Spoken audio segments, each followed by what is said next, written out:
আলাইকুম। আজকে আমি ইলিশ মাছ রান্না করব। মাছগুলোকে ভেজে নিচ্ছি। ডাটা দিয়ে ইলিশ মাছ রান্না করব। মজাদার ইলিশ ডাটা, অনেক ভালো লাগে খেতে।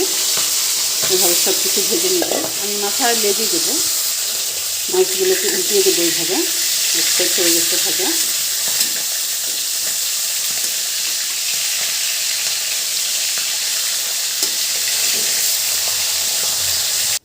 এখন এই মাছের তেলেই দিয়ে দিলাম পেঁয়াজ। কারণ তরকারি রান্না করবেন মাছ ভেজে এই মাছের তেল দিয়েই, তাহলে অনেক স্বাদটা দ্বিগুণ বেড়ে যায়। দিয়ে দেবো লবণ। পেঁয়াজটা ব্রাউন কালার হয়ে গেছে, একটু পানি দেবো, মরিচ দেবো, হলুদ। মশলাটাকে ভালো করে কষিয়ে নেবেন। মশলা যত কষাবেন ততই মজা হবে তরকারি। মশলা কষানো হয়ে গেছে, দেখুন তেল ছেড়ে দিয়েছে।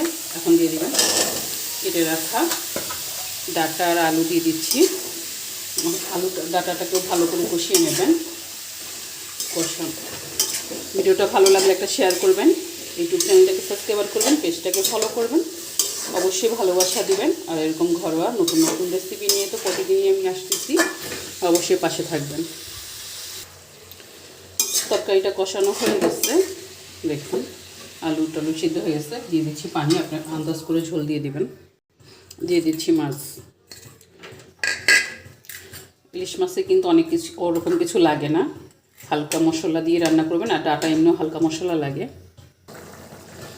হয়ে গেছে আমার তরকারি, শেষ করছি। আল্লাহ হাফেজ।